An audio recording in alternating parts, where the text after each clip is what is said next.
Hi, Alan here.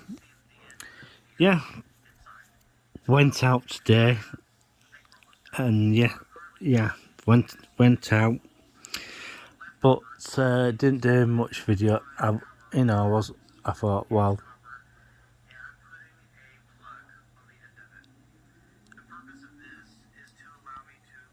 oh, there they go again. Yeah, I've just got one or two things going at the moment.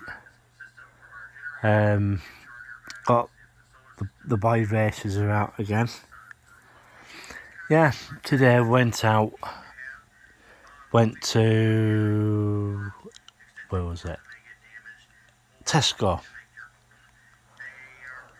Managed to get an absolute pile of stuff because they had stuff they had to clear.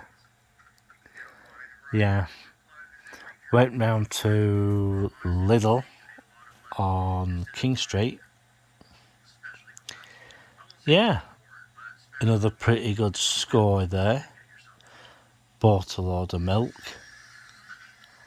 Some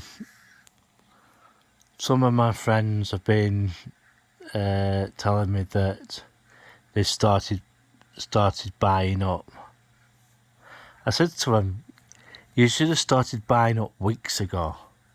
And I mean weeks ago. Yeah. So, not a lot of, put your teeth back in, Alan. Not a lot to report. What I did forget to put up on Tuesday is that the car boot fair at the market in Preston has returned, and I don't know how long that this is going to last for, but if you're in Preston tomorrow, pay it a visit. And also, I went past the Alliance building and had a look at it. Not impressed. Not impressed at all. I thought they would have finished it by now. All the all the stuff. They started doing the bottom bit, put all the windows and everything in, but none of the inside's done on it. Yeah, so a lot of them are almost done. The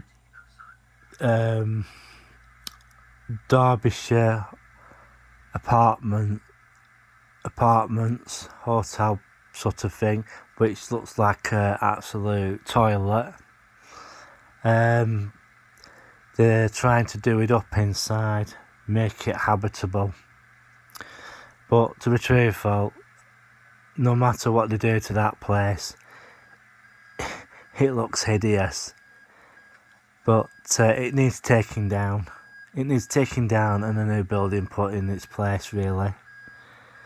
I know it's been there for hundreds of years and stuff, but come off it, people. There comes to a point when a building just gets beyond rescuing, and I really do think that is to do with that building. Yeah, Preston City Council really need to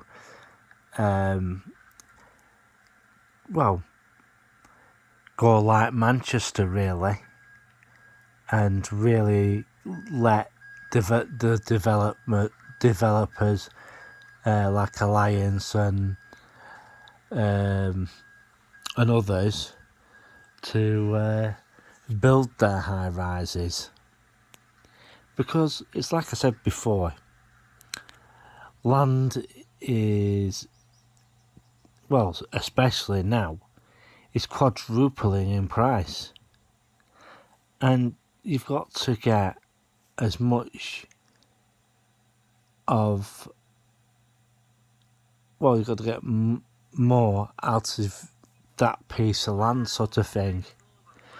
And if you don't do that sort of thing, you know, you're going to be stuffed, really. You're not going to get a good return on your investment.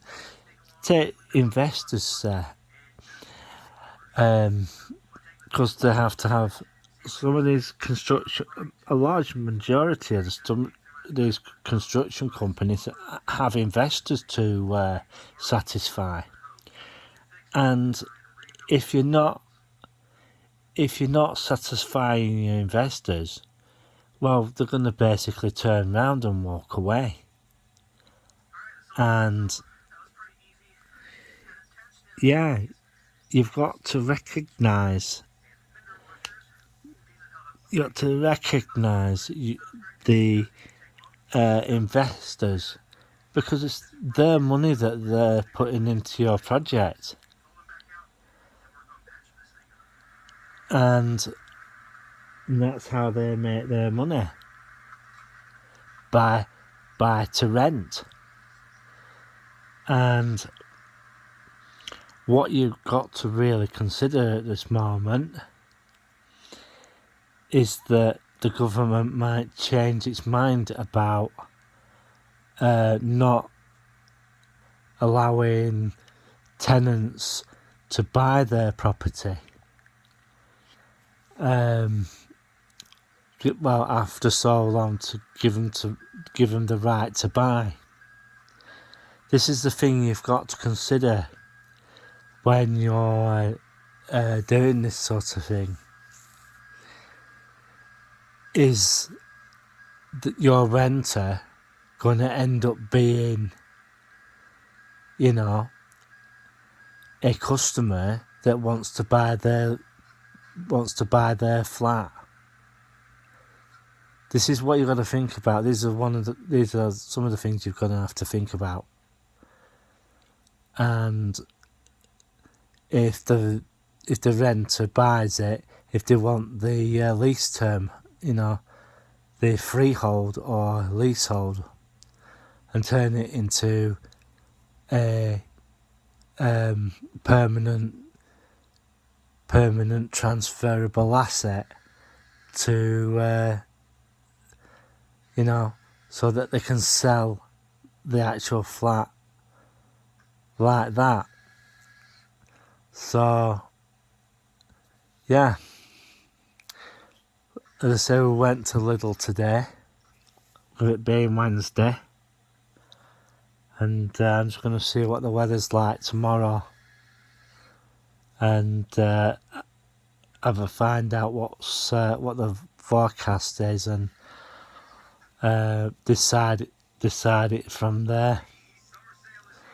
Yeah, so I just hope everybody's okay.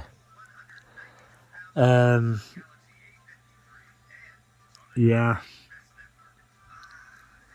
my friend, you know, my friends who got locked out of their accounts, I spoke to some of them today, and they're taking my advice and moving their account, well, opening an account somewhere else. Some of them have, well, they turned round and opened a new account. But what they went and did, they went and used their debit card. Yeah, they might not have been able to get cash out their account, but a few of them have been saying they managed to get money out, and they used the money from the other account to open another account somewhere else. And they had some paperwork on them that the banks could accept. So some of my friends are getting out, well, slowly digging out that hole. But we'll just have to wait and see what happens.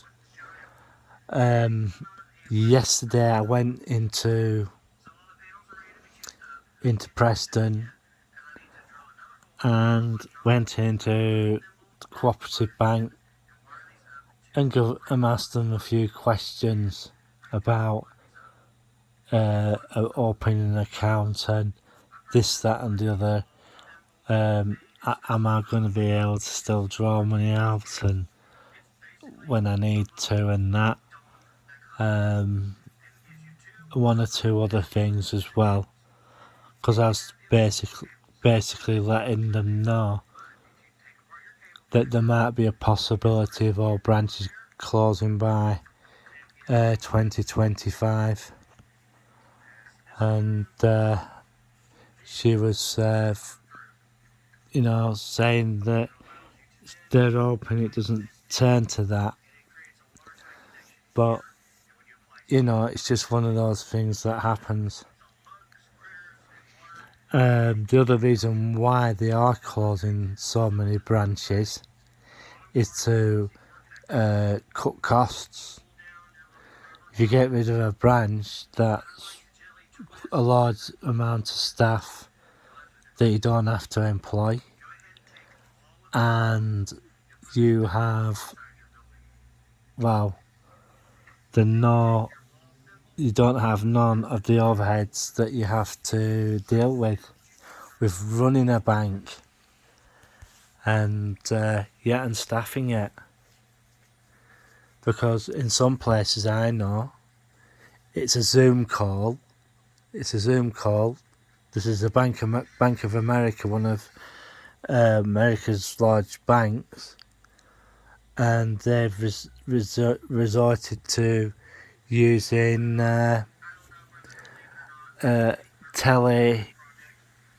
telebanking, and you can't get checks there and then. They have to send them you, and they most probably say, right, who's the payee, and they do it, and give them a banker's check, and or a banker's draft as well in those sort of cases. Yeah, well, I'm going to bugger off, and hopefully I'll have some footage for you tomorrow. Bye for now.